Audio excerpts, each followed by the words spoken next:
Bonsoir ou bonjour, selon le lieu où vous vous trouvez. Shalom à vous tous. C'est le rendez-vous que nous sommes fixés pour notre échange. C'est un échange sous forme d'étude. Donc, c'est une sorte de séminaire que nous allons voir ce soir, mais de façon brève. Donc, si vous êtes connectés, commencez déjà à partager. Commencez déjà à partager pour découvrir les attitudes à ne pas avoir quand on fait la délivrance. Lorsque nous sommes en train de faire la délivrance, les attitudes à ne pas avoir. Donc, commencez à partager pour faire du bien à plusieurs dans le corps de Christ, surtout dans les églises et au niveau des leaders. C'est un enseignement que je veux mettre à la disposition de plusieurs parce que par expérience, nous savons qu'il y a des dérapages. Seulement qu'il y a certains qui ne veulent pas reconnaître ces dérapages-là, veulent continuer là-dedans. Mais vous allez découvrir par vous-même de façon simple. Quand on est humble et puis honnête, vous allez découvrir beaucoup de dérapages que dans nos églises, à travers les comités de délivrance et autres, et même ceux qui exercent le ministère de délivrance dans les camps de prière et autres, des erreurs que nous faisons. Voici pourquoi je demande de partager déjà dans les groupes et puis dans les messengers et autres.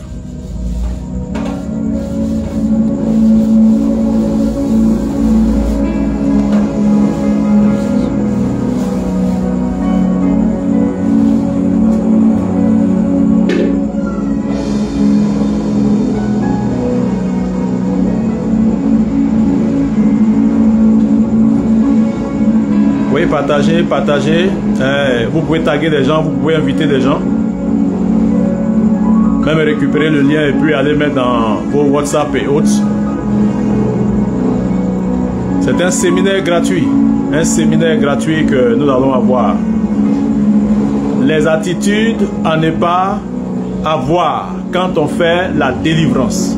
Les attitudes à ne pas avoir.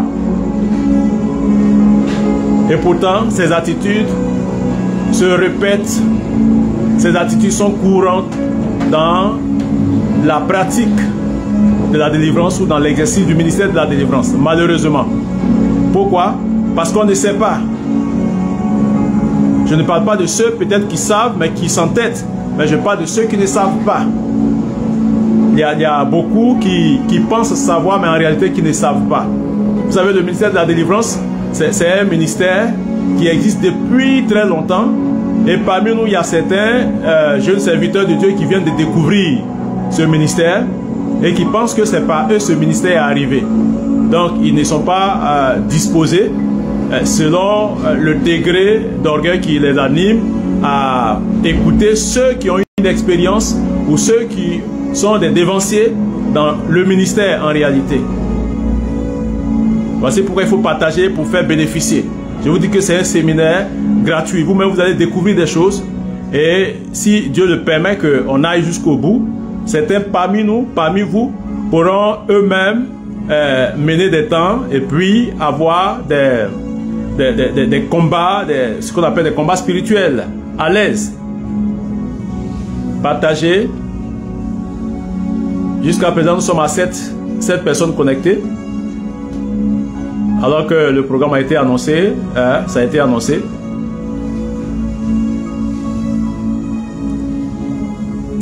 Alors quelqu'un peut taguer, enfin peut écrire ou taper le titre, le thème de notre rencontre.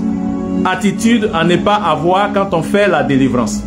Attitude à ne pas avoir quand on fait la délivrance.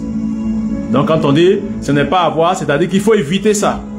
Attitude à ne pas avoir quand on fait la délivrance.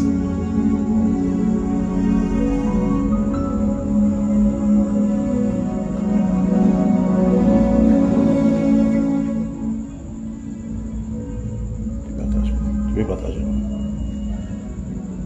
Voilà. Je crois qu'il est l'heure. Nous allons commencer notre enseignement. Voilà.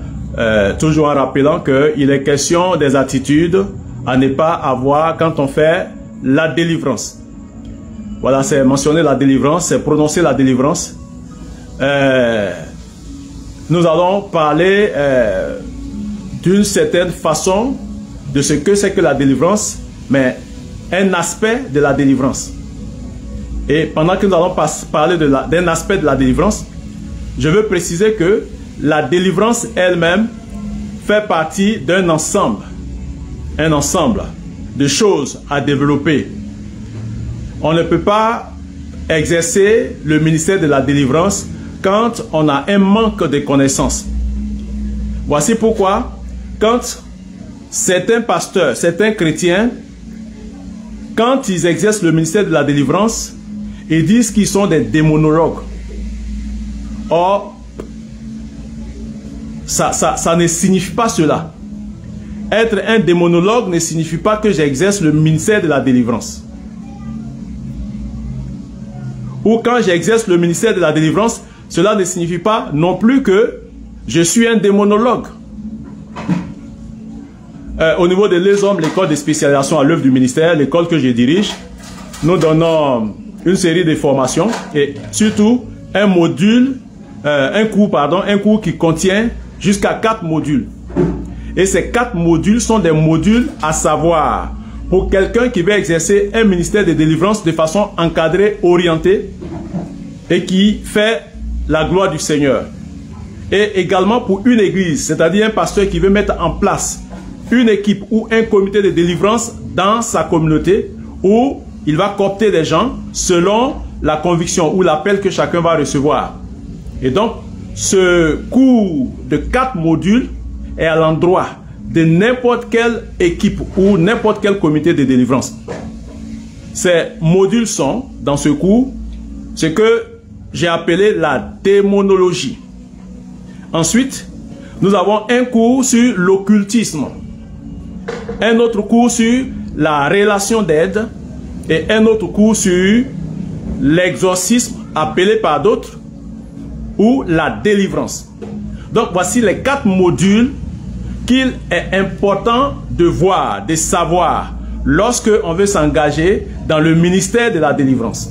Je rappelle, la démonologie, l'occultisme, la relation d'aide, l'exorcisme ou la délivrance. Ces 4 modules qui sont différents, qui sont dissociés, qui peuvent être vus sur une période. Mais ces 4 modules permettent à celui qui pratique la délivrance, celui qui exerce le ministère de la délivrance, le pasteur ou le simple croyant, d'avoir une connaissance, une maîtrise de ce ministère-là. Voici pourquoi nous avons dit tantôt que tu peux certainement pratiquer la délivrance, mais ça ne veut pas dire que tu es un démonologue. Parce qu'il y a eu cet abus de langage qui existe jusqu'à présent. Tu peux être un démonologue sans être quelqu'un qui exerce un ministère de délivrance. La démonologie, c'est une science. C'est une science de connaissance. C'est une science qui nous permet non seulement d'avoir des idées, c'est-à-dire des connaissances sur celui qui est à la base du mal, celui qu'on appelle le diable. Donc, une connaissance sur les démons, leur avènement, leur existence, leur manifestation et autres. Lorsqu'on a cette idée, cette connaissance, nous sommes des démonologues. Mais cela ne suffit pas.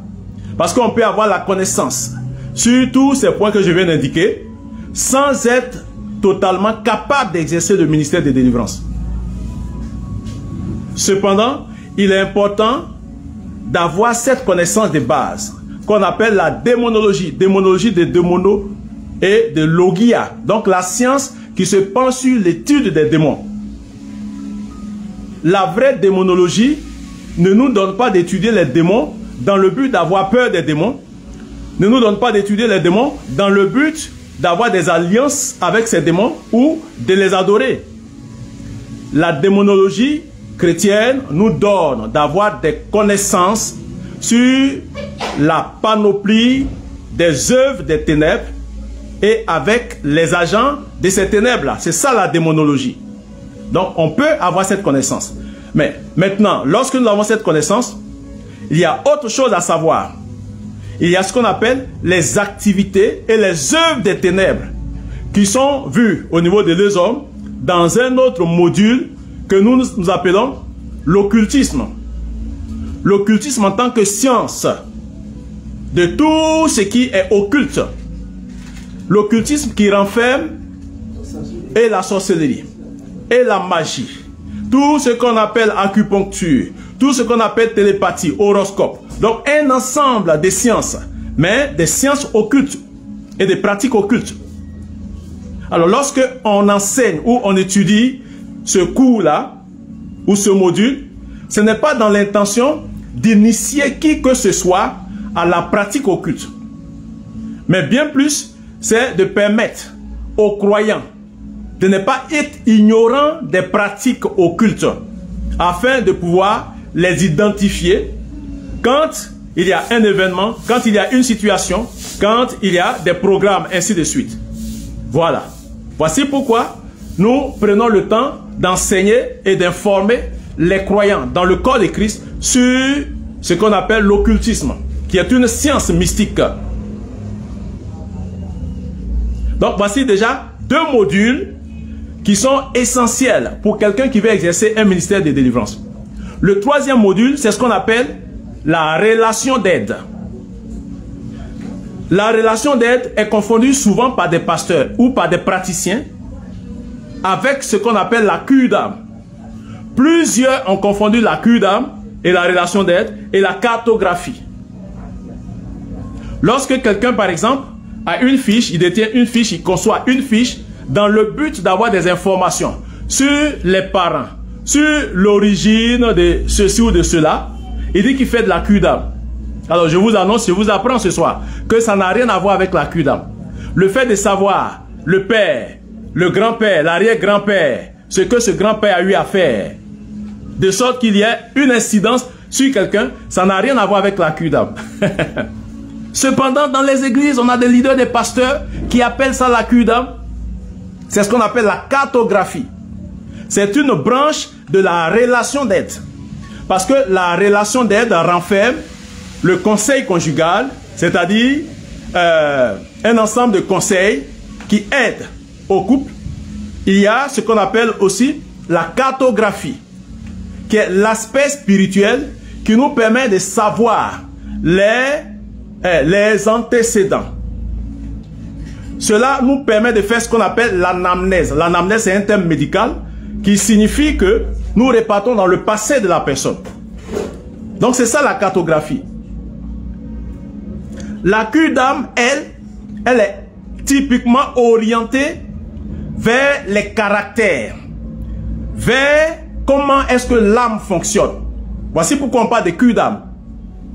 La cure d'âme, c'est l'entretien, du latin curare, donc l'entretien, le fait de prendre soin de l'âme. C'est ce qu'on appelle la cure d'âme. Lorsque nous sommes capables de comprendre le fonctionnement de l'âme en rapport quelquefois avec l'esprit, orienter quelqu'un, aider la personne à avoir son âme, c'est-à-dire le fonctionnement de son âme en rapport à son caractère équilibré, on fait de la cure d'âme. Voici pourquoi quand on fait de la cure d'âme, il y a une approche psychologique et psychique. Donc, jusque-là, je suis en train de vous dire que beaucoup sont passés à côté de ces concepts-là, qui sont des notions à savoir pour des équipes, des comités de délivrance ou des praticiens du ministère de la délivrance. Alors, lorsque nous avons cette idée de la cure d'âme, nous passons maintenant dans la pratique, c'est-à-dire que la réponse à tout ce que nous avons vu, les premiers modules, la démonologie, l'occultisme. Quand nous avons une idée de la démonologie et que nous avons une idée de l'occultisme, en ce moment, on passe à l'aspect pratique qui est ce qu'on appelle l'exorcisme. Et j'ai dit que certains l'appellent l'exorcisme, mais nous parlons de délivrance. Donc voici les 4 modules que je viens de présenter dans ce cours qui doit intéresser n'importe quel comité de délivrance de n'importe quelle église dénominationnelle. Alors, ceci étant dit, notre thème, puisque nous devons revenir à notre thème, il est question de voir les attitudes à ne pas avoir, les attitudes à défendre, à proscrire, à mettre à l'écart quand on fait la délivrance. C'est-à-dire que c'est pour des gens qui ont une idée en démonologie, une idée en occultisme, une idée en relation d'aide, mais qui passent maintenant à une phase pratique, qui veulent exercer ce ministère-là. Quelles sont les attitudes à ne pas avoir. C'est ce que on a intitulé dans notre cours les fausses manières d'exorciser. La première attitude à ne pas avoir, c'est se mettre à genoux ou fermer les yeux devant un cas de possession, devant un cas de comme on appelle, démonisation. C'est une mauvaise attitude. Le fait que beaucoup de chrétiens, beaucoup de pasteurs se mettent à genoux devant un cas de possession, devant une personne démonisée, cela traduit que vous vouez un culte au démon ou à l'esprit qui possède la personne que vous voulez délivrer. Voici pourquoi il ne faudrait jamais se mettre à genoux quand nous sommes dans une phase de chasser les démons, une phase de délivrance. Lorsque je suis à une séance de délivrance, quelqu'un qui est possédé, il est interdit, il est défendu que je me mette à genoux devant ce dernier. Parce qu'en réalité, ce n'est pas devant la personne que je me mets à genoux. Puisque la personne est sous une influence ou est possédée, est sous un pouvoir démoniaque, quand je me mets à genoux devant ce dernier-là, je me prosterne sans le savoir devant l'esprit qui est en train de manipuler cette personne. Voici pourquoi il ne faudrait pas se mettre à genoux. Mais là encore, il y a beaucoup de novices, même certains anciens qui continuent de se comporter de la sorte. Ne vous mettez jamais à genoux. Et puis, n'ayez jamais les yeux fermés lorsque vous êtes dans une séance de délivrance. Alors, ne jamais avoir les yeux fermés. Quand vous êtes dans une séance, vous êtes en face d'un démonisé ou quelqu'un qui est possédé. Ne jamais avoir les yeux fermés. C'est des choses à ne pas faire. Vous voyez? Ça, c'est les premières attitudes. C'est le premier, le numéro 1. On n'est pas encore avancé. Mais déjà, je tiens à rappeler ici à tous ceux qui pensent que pour exercer le ministère, pour servir le Seigneur, on n'a pas besoin de formation. Beaucoup ont prétendu être conduits par le Saint-Esprit parce qu'ils n'ont pas besoin d'apprendre de quelqu'un et se sont vautrés dans ces pratiques-là. Ils disent avoir le Saint-Esprit. Mais ils se ils se prosternent, ils se mettent à genoux devant des démonisés et des gens qui sont possédés. Pourtant, ils disent qu'ils n'ont pas besoin d'aller à l'école. Voici pourquoi il faut se faire former. Et Dieu a qualifié des personnes, des ressources dans le corps de Christ, dans son église, pour aider. Mais malheureusement, les gens ne veulent pas être aidés, ne veulent pas savoir. Ils veulent foncer la tête baissée en faisant des dégâts et en allant tout droit dans le mur. Vous voyez déjà le premier point. Je sais qu'il y a beaucoup de personnes qui se reconnaissent. Donc, vous pouvez déjà mettre en commentaire ou taper « Ne jamais se mettre à genoux devant un possédé ou un démonisé. » Et ne jamais avoir les yeux fermés quand on fait la délivrance. Ça, c'est la première attitude à ne pas avoir. La deuxième attitude. Il se trouve que certains qui font la délivrance, parce qu'ils se sentent acculés, celui-même qui fait la délivrance, tellement qu'il se sent acculé, tellement qu'il voit qu'il n'a plus d'espoir, ou la séance est en train de prendre du temps, certains commencent à supplier les démons de sortir ou de s'en aller. Donc, l'attitude, la seconde à ne pas avoir, ne jamais supplier un mauvais esprit ou un démon. Peut-être que ça vous fait rire ou ça vous étonne. Il y a des gens, lorsqu'ils sont en train de prier, vont jusqu'à dire, vraiment, nous te supplions, mais je t'en supplie. Comme le temps avancé, faut sortir, faut sortir. Faut sortir, le temps avancé, il faut avoir pitié. Je t'en prie, il faut partir, il faut sortir. Il faut sortir. Non, on ne supplie pas un démon. Quel que soit l'urgence, quelle que soit la résistance de ce démon, ne jamais lui demander pardon. Ne jamais le supplier. Je suis en train de dire des choses parce que j'ai supervisé des séances de délivrance. J'ai conduit des équipes de délivrance qui étaient composées de personnes de plusieurs horizons et j'ai constaté cela. Pendant des programmes, pendant des croisades, en tant que superviseur, c'est des choses que j'ai constatées. Mais ce n'est pas de bonnes façons de faire. On ne supplie jamais un démon.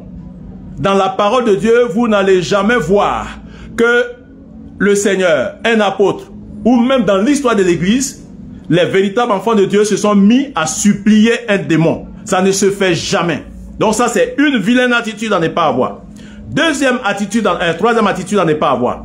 On va avoir beaucoup d'attitudes, hein. Si le Seigneur le permet, en fonction du temps, on va aller jusqu'au bout. Si il ne l'a pas permis, je pense qu'on va s'arrêter ou on pourra s'arrêter. La troisième attitude. Il ne faudrait jamais utiliser ce qu'on appelle les objets dont l'origine de l'utilisation n'a rien à voir avec les Saintes Écritures. Vous comprenez? Les Saintes Écritures ne recommandent pas ces objets-là. Je prends le cas de la photo d'un pasteur, la photo d'un prêtre, la photo d'un leader. Je prends le cas d'un crucifix. Je prends le cas, par exemple, de l'eau bénite. Vous voyez? Je prends le cas du chapelet. C'est des objets dans la foi chrétienne qui ne représentent rien en matière de délivrance. Mais malheureusement, dans certains milieux évangéliques, c'est des choses qui ont cours. C'est des agissements que les gens ont. Ils peuvent même aller jusqu'à soulever un calendrier à l'effigie du leader, de leur père spirituel, de leur daddy. Et puis ils vont venir poser le calendrier sur la tête de quelqu'un pour faire la délivrance. Au nom du calendrier.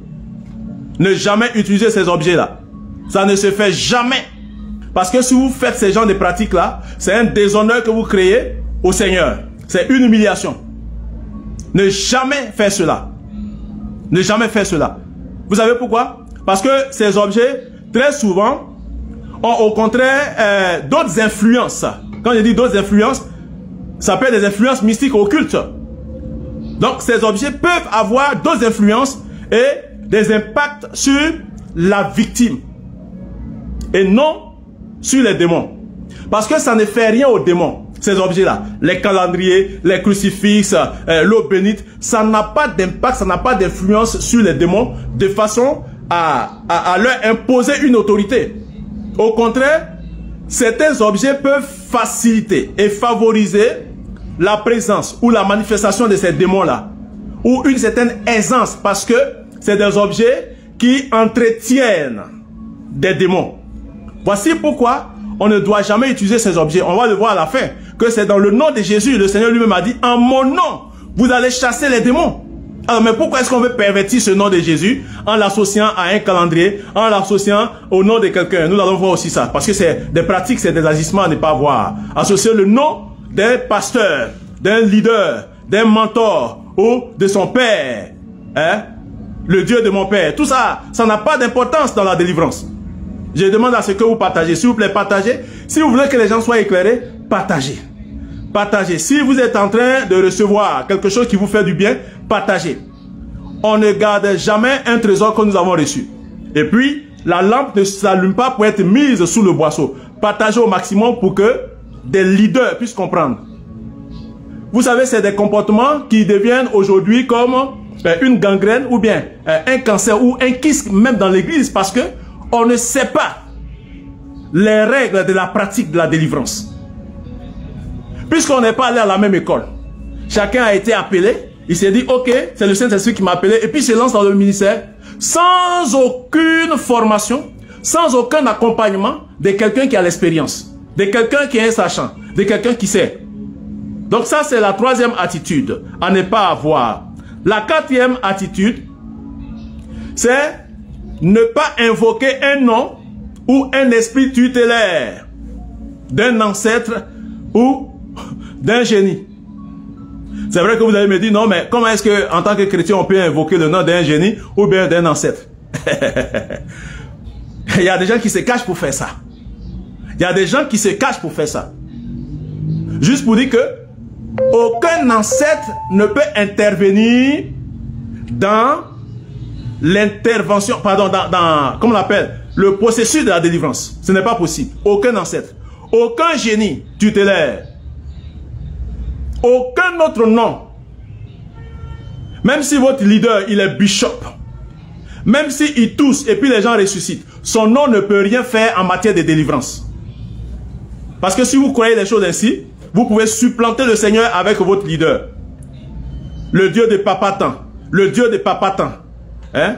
Toujours c'est le Dieu de Papatan, comme si vous n'avez pas de Dieu. Le Seigneur dit, je m'en vais vers mon Père et votre Père, vers mon Dieu et votre Dieu. Le Dieu de Papatan. Donc, ne jamais invoquer un nom ou un esprit tutélaire. 5e point. C'est des attitudes à ne pas avoir.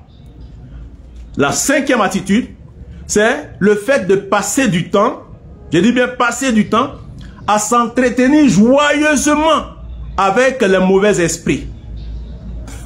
Il y a des gens qui aiment ça, qui sont dans un confort lorsqu'ils échangent avec les démons au cours d'une séance de délivrance. Par exemple, certaines personnes cherchent à s'assurer de leur état spirituel. C'est-à-dire pendant la séance de délivrance là, c'est en ce moment-là, ils vont chercher à s'assurer de leur état spirituel, de leur vie spirituelle, de leur puissance. Vous comprenez? De leur sécurité ou de leur salut auprès des mauvais esprits. Et comment ça se passe? Pendant ce temps-là, les démons vont profiter de les distraire au maximum. Ils vont profiter de cette occasion-là pour distraire. Ils vont profiter de cette occasion pour perdre le temps. Et ils vont profiter de cette occasion pour mentir. Parce qu'on ne peut pas, au cours d'une séance de délivrance, chercher à avoir une assurance à partir de ce que les démons disent. Je vais vous donner quelques exemples. Vous voyez, au cours de certaines séances de délivrance, il y a eu des pasteurs ou des frères qui dirigent par exemple l'équipe de délivrance composée de 2 ou de 3 personnes, 4 personnes. Le pasteur, par exemple, dit, est-ce que tu vois la puissance qui sort de ma main? Et on pose la question au démon. Est-ce que tu vois comment le feu est puissant? Mais pourquoi poser une telle question à un démon? C'est pour rechercher quoi? C'est pour atteindre quel objectif? Est-ce que tu vois la puissance? Le feu sort de ma main. Est-ce que tu vois la puissance? Tu poses une telle question là. Le démon, pour te distraire, va dire, oui, je vois. Et voici pourquoi souvent, pendant ces séances, lorsque on pose ce genre de questions, vous allez voir des gens commencer à crier, oui, oui, je vois le feu. Mais c'est pour te distraire. Parce que tu aimes ça. Et comme tu aimes ça, tu passes le temps à montrer encore d'autres aspects. Est-ce que tu vois que le feu sort de mes yeux? Mais il va dire qu'il voit le feu. L'objectif, ce n'est pas d'amener le démon à voir du feu dans tes yeux, dans ta bouche ou bien dans tes cheveux. Ce n'est pas l'objectif. Au nom de Jésus, chasse le démon. Parce qu'en ce moment où tu es en train de passer tout ce temps-là, c'est le corps de la victime qui est en train de souffrir. C'est l'esprit de la victime qui est en train de souffrir. C'est l'âme de la personne qui est en train de souffrir. Et toi, tu passes tout ce temps-là à pouvoir chercher une assurance de ta spiritualité. Pour montrer que tu es plus spirituel. Peut-être que tu as tes fils spirituels, ou bien dans ton équipe, vous êtes 3, et puis les 2 autres vont découvrir, ils vont apprendre que, ah, vraiment, le daddy là, il est puissant jusqu'à un démon crie. Non, tu n'as pas besoin de tout ça. Tu n'as pas besoin de tout ça. Tu n'as pas besoin de t'assurer. Donc, il faut éviter de passer du temps dans les entretiens. On ne s'entretient pas avec les démons comme si c'était nos amis. On n'a pas le temps à passer avec eux. À moins que nous-mêmes, nous recherchons des pouvoirs avec eux. À moins que nous-mêmes, nous sommes des acolytes de ces esprits-là. Un enfant de Dieu affranchi a une rage pour libérer les personnes opprimées, pour libérer les personnes envoûtées, les personnes qui sont possédées. Donc, il n'a pas le temps à perdre à s'entretenir joyeusement avec des mauvais esprits. Donc ça, c'était le 5e point, c'est-à-dire la 5e attitude à ne pas avoir. La 6e attitude. Il se trouve que souvent, en fonction de la réaction des esprits au travers des démonisés ou bien des possédés, il y a des frères, des pasteurs qui se mettent à réagir. Donc, ils tiennent compte des menaces et des réactions des démonisés ou des démons, pardon, des démons surtout pour maltraiter ou réagir physiquement contre la victime ou abandonner le corps de la victime. Qu'est-ce que cela signifie? Cela signifie que il faut éviter de tenir compte des menaces ou des réactions des démons dans le but de réagir contre la victime. Ça veut dire quoi? Vous êtes en séance de délivrance. Et puis sans vous en rendre compte, le démonisé, au travers de la victime, va vous taper. Parce que vous n'avez pas pris les dispositions pour vous surveiller. Donc, il peut vous taper dans le visage avec un poing. Ça peut être une gifle, une paire de gifles. Et à cause de cette paire de gifles, vous réagissez parce qu'effectivement, douloureusement, vous recevez quelque chose. Une main qui vous gifle quand même, ça vous fait mal. un coup de poing dans votre visage. Ça vous fait mal. Mais c'est pas parce que, par inadvertance, par manque de contrôle de vous-même, le démon a utilisé le poing de quelqu'un pour vous taper, que vous allez sauter sur la victime, c'est-à-dire sur le frère ou bien la soeur ou bien la personne qui est victime du démon. Il s'est trouvé qu'à certaines séances de délivrance, ceux qui délivrent là peuvent sauter par exemple sur le cou de la victime. Je me rappelle, j'étais en train de faire la délivrance de la fiancée d'un frère à l'époque. L'esprit qui se manifestait se présentait comme un esprit de dragon. Et la sœur n'est pas aussi grosse que ça, hein. Elle est très fine. Mais quand ce démon se manifeste, la force que cet esprit dégage au travers de la sœur là, en tout cas, il faut être un Samson pour pouvoir contrer ou bien équilibrer la terreur. Et le frère en question, c'est-à-dire le fiancé, était avec moi. Mais comme il n'avait pas les connaissances, pendant qu'on était en train de prier, lui, effectivement, il s'est mis à genoux. Une erreur qu'on ne fait pas. Deuxièmement, il a fermé les yeux. Et il était en train de prier pour sa dulcinée parce que pour lui, c'est sa fiancée. Donc, il ne prenait pas les dispositions. Il ne tenait pas compte de ce que c'était un esprit de dragon qui est en train d'agir sur sa fiancée. Mais, de nous deux, moi je suis vigilant. Donc, l'esprit au travers de sa fiancée l'a giflé, je vous dis bien, ouvert sa paume. C'est-à-dire que a ouvert la paume de la sœur, flashé sur son visage. Il est le seul à voir ce qui s'est passé. Et comme il a vu, c'était dans la douleur. Mais il a sauté sur sa fiancée et puis il a attrapé son cou. Parce que pour lui, c'est le démon là qu'il est en train d'affronter comme ça. Il lui a dit, Joe, tu as fait du mal à ta fiancée. Tu as fait du mal à ta fiancée. Et puis, il est revenu à lui. Il a dit, mais pourquoi il m'a tapé comme ça? Pourquoi? Et j'ai commencé à rire. J'ai commencé à rire. Pourquoi? Parce qu'il est ignorant. Cependant, c'est un enfant de Dieu. Et il n'est pas le seul dans ce genre de comportement. Vous comprenez? Voici pourquoi j'ai dit, c'est une attitude à ne pas avoir. C'est la 6e attitude. Ne pas tenir compte des agissements, des menaces, des réactions des démons pour brutaliser ou pour se venger sur la victime. Parce que ce n'est pas la victime qui agit de la sorte. C'est son corps que les démons utilisent pour s'agiter. J'espère que jusque là vous me suivez. 7e attitude à éviter. Il ne faudrait jamais ordonner que l'esprit retourne là où il était. Non, non, non. Vos histoires de retour à l'envoyé là, c'est pas dans tous les domaines. C'est pas dans tout on fait ça. Je suis en train de vous dire des choses spirituelles. Il ne faudrait jamais ordonner que l'esprit retourne là où il était. C'est-à-dire quoi? C'est-à-dire qu'il retourne dans le corps qu'il possédait auparavant. Ça veut dire quoi? Un esprit qui est venu posséder X. Mais cet esprit vient de Y. C'est des êtres humains, les deux. Et pendant la séance de délivrance, toi tu ordonnes que l'esprit quitte X pour retourner à Y. Quand tu donnes cet ordre-là, c'est une autorisation officielle et spirituelle que tu lui donnes de reposséder un autre corps, un être humain. Voici pourquoi ça ne se fait pas. On ne chasse pas un démon d'un corps pour le renvoyer dans un autre corps. Vous voyez l'amalgame qui se fait très souvent, le désordre qu'il y a dans ce ministère-là, agit ainsi, lui confère, c'est-à-dire que tu lui donnes une autorisation de ta part, en tant que oint de Dieu, de redémoniser ou de reposséder un autre corps qui devait être libéré en même temps que tu es en train de chasser ce dernier-là. La 8e attitude à éviter.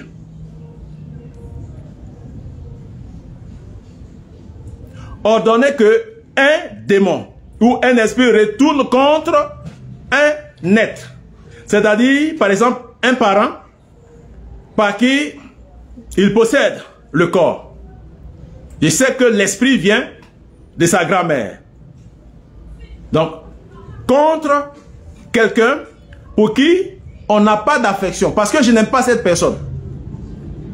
Je sais que la personne là me fait des choses, donc j'ai de la rancœur. Et au cours de la délivrance, je découvre que c'est Cette personne qui est en train de se manifester, c'est-à-dire c'est son esprit qui se manifeste.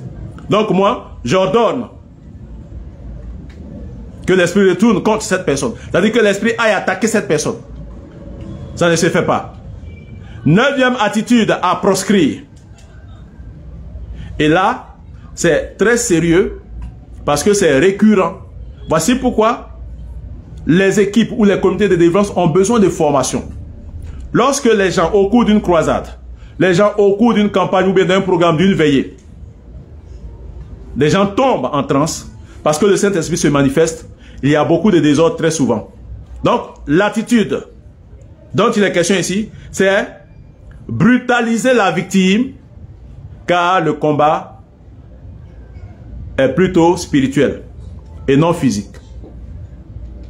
On ne brutalise jamais quelqu'un qui est possédé, qui est influencé, une victime. On ne brutalise jamais un démonisé. Voici pourquoi il y a une façon de saisir en équipe quelqu'un qui est possédé. Une femme a une façon d'être maintenue, un homme a une façon d'être maintenu. Et selon le sexe, les églises doivent revoir ça. Il faut éviter de brutaliser une victime, quelqu'un qui est possédé. Il y a certains qui vont jusqu'à, voilà, brutaliser. Je suis en train de faire ce direct là, cet enseignement là, surtout parce que j'ai fait un post. Je crois que l'année dernière, j'ai parlé de ça. C'est des thèmes que souvent j'annonce. C'est des thèmes des séminaires. Quand j'ai dit, arrêtez de pousser la tête des gens quand vous priez pour eux. Je ne voyais pas simplement délivrance. Hein. Mais il y a un homme de Dieu qui est venu, lui, il a orienté ça en délivrance. Voici pourquoi je suis en train de faire ce direct là. Voilà. Sinon, quand j'ai dit, ne poussez pas la tête des gens quand vous priez pour eux. Je peux être en train de prier pour quelqu'un, une prière de compassion, et puis je lui impose les mains. Mais l'idée de mon poste, c'est d'amener les gens à comprendre que on n'a pas besoin d'un effet mécanique qui vient de nous. De nous-mêmes, notre force sur le plan physique. Parce que lui, il était en train de dire que, oui, le Seigneur peut nous demander de pousser. Non, ça n'existe pas, ça. Vous savez ce qu'on appelle pousser la tête? Quand vous-même vous entendez pousser la tête de quelqu'un quand on prie pour lui. C'est-à-dire que tu pries pour moi et puis tu pousses ma tête. Pourquoi? Pourquoi tu vas pousser ma tête? Pour quelle raison? Toi, ton onction se trouve dans ta force physique, tu mets sur la tête des gens, tu les pousses. Ça ne se fait pas. Et beaucoup ont la tête poussée, et parce qu'on les pousse, ils ont un vertige, ils tombent, et puis je proclame ou bien j'applaudis, je dis que l'onction est présente. C'est des mensonges, ça. C'est des pratiques qui, ça ne se fait pas. Arrêtez de pousser la tête des gens. Et je le dis encore. Que tu sois un bishop, que tu exerces ou tu as une popularité, tu as une grande église, tu parles en langue, tu es invité partout dans toutes les nations. Je te dis, arrête de pousser la tête des gens. Arrête de pousser la tête. Vous savez pas ce qu'on appelle l'imposition des mains? L'imposition des mains là, il y a aussi un autre enseignement là-dessus. Le fait d'imposer les mains à quelqu'un là, il y a l'aspect affectif qui doit manifester la compassion pour libérer l'onction. Mais l'onction, c'est pas la brutalité. Pour que quelqu'un tombe en transe parce qu'il est possédé ou bien démonisé, mais on n'a pas besoin d'un effort mécanique. On n'a pas besoin de le pousser. Par un simple regard, quelqu'un peut tomber en transe. Par une simple parole. Donc tu n'as pas besoin de brutaliser la tête. Vous mettez la main sur la tête des gens et puis vous les tournoyez comme ça. Souvent c'est parce qu'ils ont le vertige qu'ils tombent. Parce qu'ils ne peuvent pas demeurer. C'est-à-dire que tu tournes sa tête. Et comme il ne peut plus rien faire, il tombe. On a eu des témoignages comme ça où les gens après être tombés, qui nous disent, ah vraiment je ne pourrais plus tenir sur mes pieds, donc il fallait que je tombe. Et puis quand ils tombent, vous les laissez. Et vous pensez que c'est onction. Hein? J'ai vu des programmes, des veillées où le pasteur, ça dit que le prophète il vient et puis il court au milieu de la foule là. Ça dit qu'il met sa main et puis pousse les gens. Souvent même il tape sur la tête comme ça. Il tape sur la tête des gens. Dans notre tête là, il y a quelque chose, un organe qu'on appelle le cerveau. Toi tu prends ta main et puis tu tapes sur la tête de quelqu'un. Tu tapes. Et puis son cerveau reçoit les coups là, les pressions. Tu tapes. Et souvent, tu as peut-être 25 ans, 30 ans. C'est sur la tête de quelqu'un qui a 45 ans, 70 ans, tu vas venir taper. C'est de l'impolitesse. Il faut éviter de brutaliser. Ça ne se fait pas.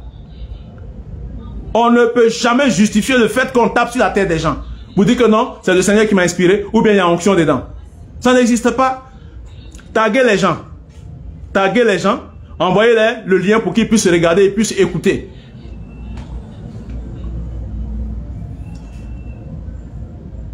Dixième attitude à proscrire, à ne pas avoir.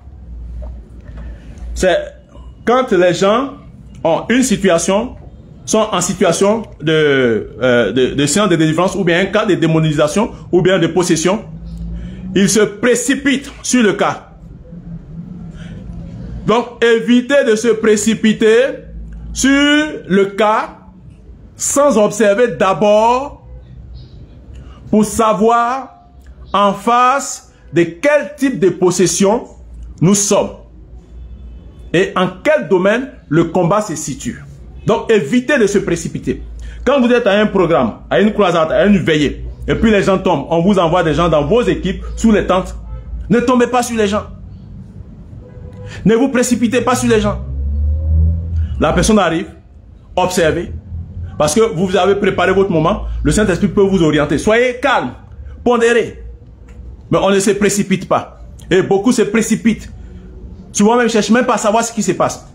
Je me rappelle de cette anecdote-là, au cours d'une retraite d'une église, voilà, c'est une grande église, qui avait une retraite, je crois, dans les années 87, 8, 9, là, quelque part à Jacquesville. Et dans les cocotiers, là, les gens étaient en train de prier. Ils étaient en train de prier, chacun priait, là. Et puis, il y a une noix de coco qui est quittée sur l'arbre, sur le cocotier. C'est venu, ça a frappé le milieu de la tête d'un frère. Quand ça frappait sur la tête, le frère a mis la main sur sa tête et puis il a commencé à crier. Mais il y avait ce que vous appelez des monologues là, qui étaient autour, les commandos. Les gens sont venus tomber sur le frère. On l'a attrapé comme ça. On attrape le frère. Et puis on l'a maîtrisé pendant que la noix de coco est venue taper au milieu de sa tête. Imaginez. On enlève sa main pendant qu'il était en train de, voilà, adoucir la douleur, amortir la douleur. On enlève ses mains et puis il a la douleur. Les gens disent, au nom de Jésus, sors. Il dit, les frères, c'est pas un démon. On dit, tu es un menteur, toi un démon, tu mens, esprit de mensonge, tu es vaincu. Et puis il est là, lui-même, il veut pleurer. Il dit, les frères, c'est moi-même, c'est pas un démon. On dit, tu es menteur depuis le commencement. Pourquoi? Parce que, sans discernement, avec précipitation, et le frère est en train de souffrir comme ça, pendant combien de minutes? C'est après qu'ils se sont rendus compte que, ah, mais ils ont fatigué le frère en vain. Et dans beaucoup d'églises, c'est des scènes, c'est des situations qui arrivent. Hein. Quelqu'un peut être assis, et puis bon, soit un objet ou bien quelque chose, et puis on vient, on saute sur lui sans discernement. Comme les gens sont en train de tomber, on dit que lui aussi il est possédé. Souvent même, on met la main sur sa bouche, ou bien on attend. Non, soyez des gens qui soient remplis de douceur. L'apôtre a pas dit, ils étaient en train de chasser la douleur. Mais la douleur là, voici pourquoi il faudrait pas se précipiter pour, et puis on cherche des choses, il y a des trucs pour masser, pour, voilà, douleur, on peut dire yako. On chasse la douleur. Vous comprenez? Ne jamais se précipiter.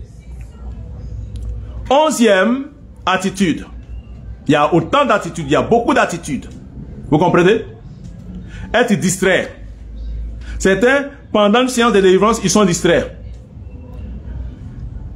Et puis, souvent, ils ont les yeux fermés. Ce qu'on avait déjà vu, cette attitude, depuis, voilà, on avait vu cette attitude-là.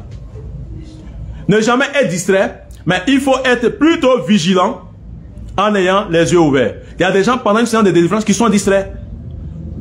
C'est vrai qu'aujourd'hui, on a l'air des portables, des choses, mais au cours du séance de délivrance, tu as besoin de portable, pourquoi? Tu es en train de chasser un démon, tu es assis avec ton équipe, vous êtes 2 ou 3. Et puis c'est toi qui as portable, oui allô. Et puis tu es au portable, tu es en train, oui, on est en séance de délivrance, oui, au nom de Jésus, tu es vaincu.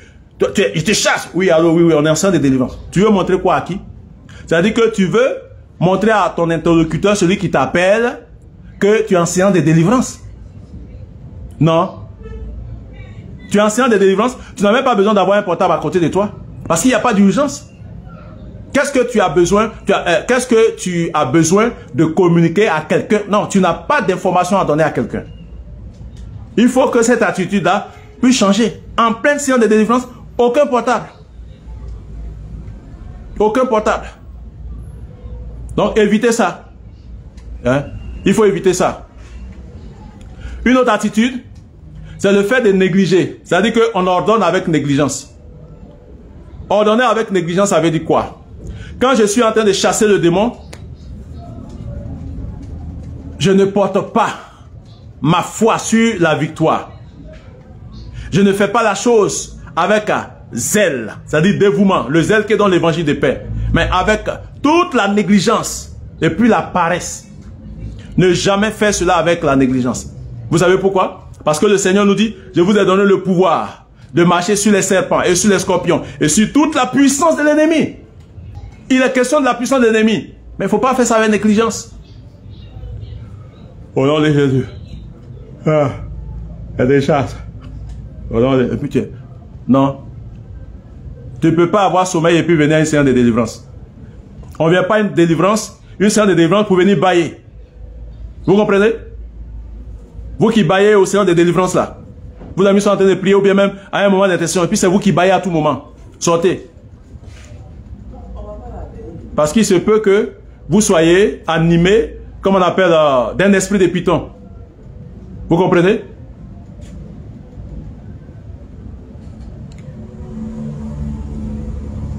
Il ne faudrait jamais avoir de la compassion ou de la pitié pour les démons.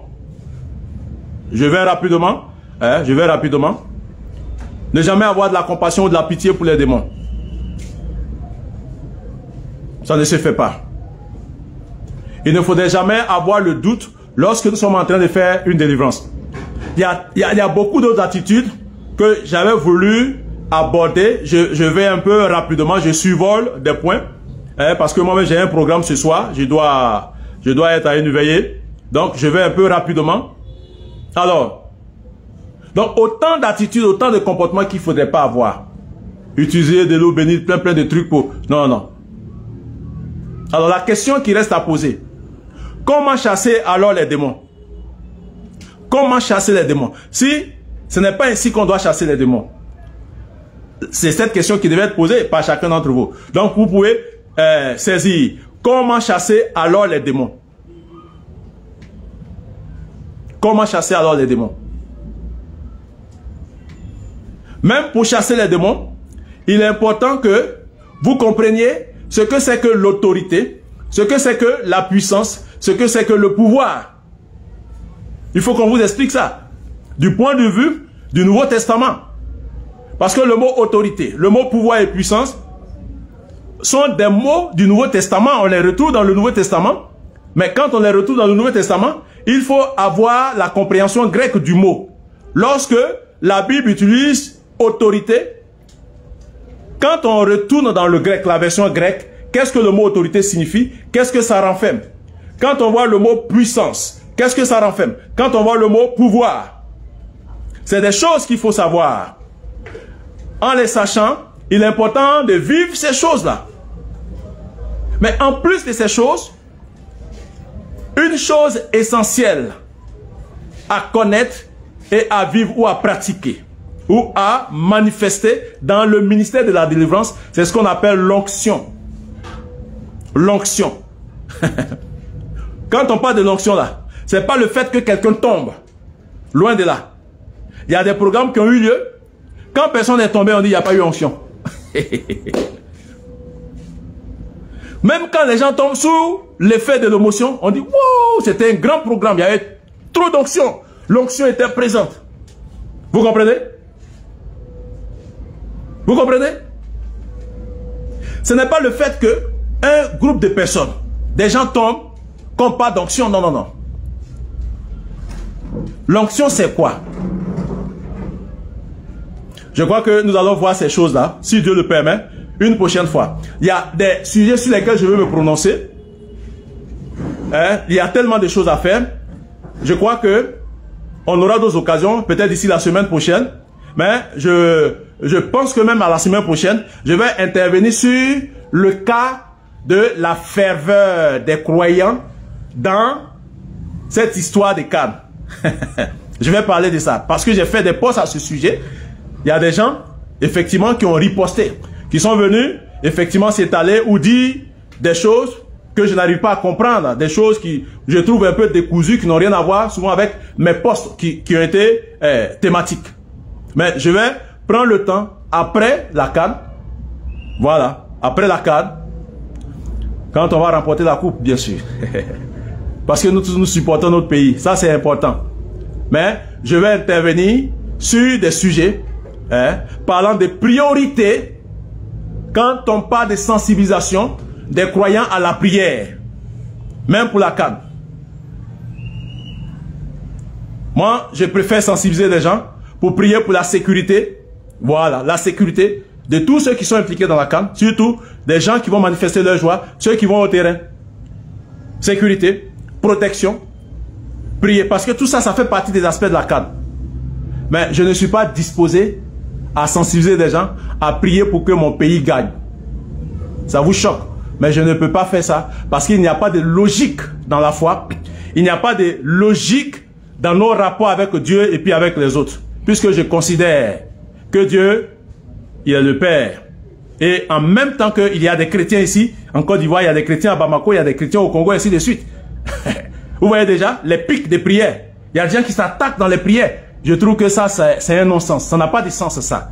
C'est-à-dire que Dieu est au ciel, et puis vous êtes dans ces genres de comportements, ces agissements. Bref, c'est pas le sujet d'aujourd'hui. Le sujet d'aujourd'hui, c'est d'éviter d'avoir ces attitudes-là quand on est en train de faire la délivrance, quand on est dans un ministère de délivrance.